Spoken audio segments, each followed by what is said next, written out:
Eu quero fazer um estudo breve aqui de palavras de Jesus num dia em que ele estava disputando, por assim dizer, com os religiosos daquela época, com a seita dos fariseus, dos saduceus, com a classe dos escribas, e eles eram conhecedores das Escrituras. Veja, eles eram conhecedores das Escrituras. Num tempo que nós não tínhamos a Bíblia impressa assim, e os pergaminhos das Escrituras, dos profetas do Antigo Testamento, eles tinham do Gênesis ao Malaquias, o último dos profetas. Então, eles tinham o Pentateuco, a Gênesis, Êxodo, Levítico, Número, Deuteronômio, que eram os 5 livros, os profetas, os salmos. Eles tinham, então, acesso às escrituras que ficavam guardadas, esses pergaminhos, essas escrituras, na sinagoga. O povão mesmo, vamos chamar assim, as pessoas comuns, não tinham esse acesso. Como eu disse, não havia Bíblia impressa, vendida numa livraria. Então, para alguém ter algum contato com a Escritura, a pessoa tinha que ir na sinagoga, a pessoa tinha que ir no templo. Ali, um rabino leria a palavra num sábado de manhã, por exemplo, e a pessoa então ficaria inteirada das Escrituras. Não é o caso hoje. Qualquer pessoa pode ter a Bíblia Sagrada. E hoje é muito barato. Às vezes eu compro Bíblias para evangelizar, para dar às pessoas, eu compro de caixas, fazer até uma propaganda aqui na Marechal Floriano Peixoto, quase esquina com o final da João Negrão, nós temos a Sociedade Bíblica do Brasil, e olha, o Jonas, que é o presidente aqui no Paraná, eles fazem um trabalho maravilhoso de impressão das Bíblias e de evangelização. Eu lembro, uns 2 anos atrás, nós comprávamos 2 Bíblias e uma era dada gratuitamente. Comprava 2, levava 3 para evangelização. Quero mostrar para você que é fácil ter as Escrituras. É fácil você ter acesso a uma Bíblia. E quem não tiver R$7, que é o preço que eu pago, muitas vezes, pela quantidade que eu compro para distribuição. Se você não tiver R$7 para comprar uma Bíblia, eu lhe dou uma Bíblia. Você entra em contato aqui no Paraná na Graça, eu lhe dou uma Bíblia. Agora, por que eu estou falando assim? Porque aqui em João 5, de onde eu vou extrair as palavras de Jesus, João 5, do 39 ao 47, Jesus demonstra assim até uma certa aspereza, se você ler todo o contexto, os primeiros versículos, porque essas pessoas estavam muito endurecidas. Elas não queriam admitir o Cristo, a salvação, o chamado de Deus naqueles corações. E veja, eles conheciam as Escrituras, como nós temos conhecido. Hoje a Bíblia está acessível, há programas que pregam a palavra na televisão, no rádio, na internet. Você tem internet, você põe aí no YouTube, você vai ter pregação de todo tipo. O que está faltando para a tua salvação? Olha o que Jesus falou para eles: examinais as Escrituras, porque vós cuidais ter nelas a vida eterna, e são elas que testificam de mim. Esses homens tinham acesso às Escrituras, ao conhecimento bíblico, por assim dizer, e nós não estamos falando aqui de teologia, nós estamos falando aqui de uma leitura simples das Escrituras, que qualquer um pode ter, e Jesus está tão somente dizendo para a salvação deles, e hoje no caso, para a nossa salvação, que nós devemos examinar as Escrituras. Só isso, uma leitura, não uma leitura superficial de qualquer texto, mas uma leitura como quem está examinando, como um médico examinando um paciente para descobrir onde está a dor, o motivo da dor ou da enfermidade. É assim que a gente faz com as Escrituras, para descobrir o que Deus está falando naquela palavra. E ele manda: examinais, portanto, as Escrituras. Por quê? Porque vós cuidais ter nelas a vida eterna. A revelação da vida eterna está aqui. Não está no livro da filosofia ou do filósofo famoso de 2.300 anos atrás ou de 200 anos atrás, ou filósofo contemporâneo. Não está no livro de Karl Marx, não está em nenhuma ideologia política, não estão nos contos, ou não está nos contos, nas histórias que se dizem por aí, nos romances, nem Shakespeare, nem qualquer um deles. Aqui nas Escrituras. Porque vós cuidais ter nelas a vida eterna, e são elas que testificam de mim. Todas as Escrituras testificam de Jesus, da salvação. Principalmente, no nosso caso, os Evangelhos. Debruce sobre o Evangelho, sobre Mateus, sobre Marcos, sobre Lucas, sobre João, como nós estamos aqui agora. Vá aos Atos dos Apóstolos, veja como a igreja cresceu, saudável, se desenvolveu. Leia as cartas paulinas, as cartas de Pedro, as cartas de João e até o Apocalipse. Só não faça nenhuma interpretação maluca, não tente entender com mente natural algumas das expressões que são simbólicas, e você, um pouquinho de estudo, entende, mas até o Apocalipse. Se você ler Apocalipse, por exemplo, os 3 primeiros capítulos, capítulo 1, 2 e 3, você vai entender aquelas palavras, porque são palavras de Jesus às igrejas. Se você ler Apocalipse 19, 20, 21 e 22, você vai entender também, porque fala do futuro glorioso da igreja, ao mesmo tempo que apresenta a condenação daqueles que não aceitam a salvação. E é tudo muito simples, é tudo muito singelo, é tudo muito acessível, até às mentes menos dotadas de alguma profundidade intelectual. O Evangelho, minha gente, as Escrituras, foram redigidas pelos homens, mas inspiradas pelo Espírito Santo, para as crianças entenderem. As crianças entendem as Escrituras. Então examinem. Agora, qual era o problema deles, que talvez tenha sido o seu? Verso 40, olha só. E não quereis vir a mim para terdes vida.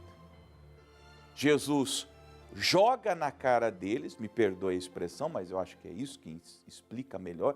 Jesus joga na cara deles: vocês não vêm porque vocês não querem.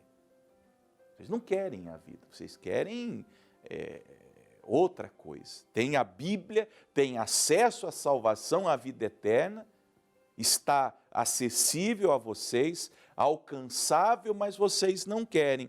Eu não recebo glória dos homens, mas bem vos conheço que não tendes em vós o amor de Deus. Olha que palavras, vocês são aí metidos a estudiosos da Bíblia, a teólogos, a estudiosos das Escrituras, mas vocês não têm o amor de Deus. E eu vim em nome de meu Pai, desse Deus que vocês estudam, mas não amam, e não me aceitais. Se outro vier em seu próprio nome, a esse aceitareis. E essa é uma verdade da humanidade. A humanidade rejeita Jesus, rejeita quem trouxe a vida eterna, rejeita as Escrituras. Mas sempre que aparece alguém na história da humanidade que inventa uma história, que inventa uma doutrina, seja ela religiosa, filosófica ou política, as pessoas seguem. Não é verdade? As pessoas seguem. Seguem porque aquela pessoa fala em nome dela mesma. Ela não tem nada a oferecer.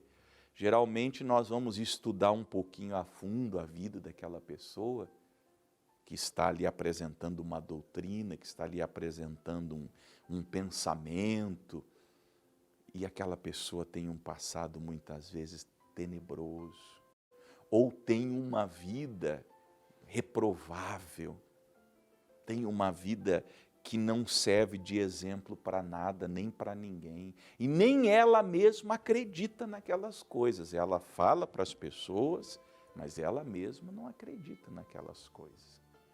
Aí Jesus diz, como que vocês são tão endurecidos? Eu vim, eu sou o Filho de Deus, eu sou o cumprimento das profecias, dos profetas, dos salmos, da lei.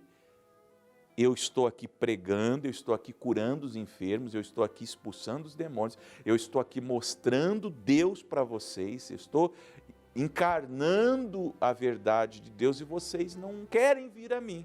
Mas se aparecer um outro picareta aí, vocês seguem esse outro picareta. Como vocês podem ser tão endurecidos nisso? Como podeis vós crer, recebendo honra uns dos outros e não buscando a honra que vem só de Deus? Aí Jesus, concluindo, diz, não cuideis que eu vos hei de acusar para com o Pai. Há um que vos acusa, Moisés em quem esperais, porque se vós cresces em Moisés, creríeis em mim, porque de mim escreveu ele. O que Jesus está dizendo é, a crença, a fé em Jesus, nesse que fala com você, nasceria tão somente você fizesse uma leitura das Escrituras com um coração aberto. Por isso que nós devemos, e esse é o mandamento, examinar as Escrituras. Deixe o seu preconceito, deixe a bagagem da religião. Pois olha, tudo que você aprendeu na religião, fora das Escrituras, não se ofenda com o pastor, mas é lixo, não serve para nada. Foi um peso que a religião colocou, que os religiosos colocaram, que os líderes da religião colocaram. Eu não sei qual a intenção deles, eu não vou nem julgar isso, porque o fato de uma coisa estar errada, não é necessário nem que a gente julgue o motivo. Está errado, ponto final. Não é para estar ali. E aí você tem que só ignorar. Por que eu faço isso, pastor? Por que eu sigo essa liturgia? Por que eu ando dessa maneira, conforme essa regra? Eu não vou falar até para evitar algum tipo de mal-estar entre nós, mas é só você ir lendo as Escrituras, você vai ver que é tudo muito simples, que é tudo muito singelo, que é tudo muito prático, que é tudo muito acessível, que é tudo muito aplicável ao dia a dia. O Evangelho é maravilhoso por causa disso, é aplicável ao dia a dia. Sabe como que é o Evangelho? Deixa eu contar para você. Agora é moda esses programas de culinária na televisão, não tem? Tem todo. Antigamente era só a Ana Maria Braga, agora tem tudo. É Masterchef, é chefe disso, chefe daquilo. Convenhamos, eles ensinam umas comidas maravilhosas, comidas bonitas, gostosas, imagino que seja gostosa, porque a televisão a gente não consegue ter noção, mas imagino que sejam gostosas. Convenhamos, a gente não tem dinheiro para fazer aquelas comidas lá. Não temos dinheiro. É tudo muito bem elaborado, é tudo muito bem feito, é tudo muito bonito, tudo muito estético, mas é muito caro. A panela que eles usam, a faca que eles usam, a carne que eles usam, aquilo é para nós, a gente acha bonito, mas nunca vamos fazer aquela comida porque a gente não tem dinheiro para fazer. Agora, o Evangelho não é como um programa de culinária que apresenta uma comida bonita, boa, mas que é caro. O Evangelho é pão da vida.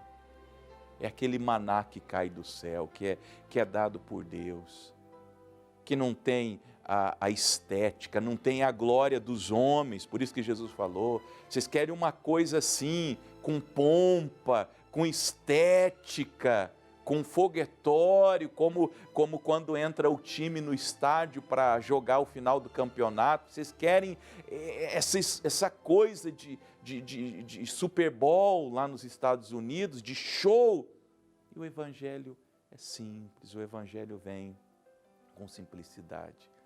E se vocês tão somente crerem, aí estará a salvação de vocês. Mas se não credes, verso 47, se não credes nos seus escritos, como crereis nas minhas palavras?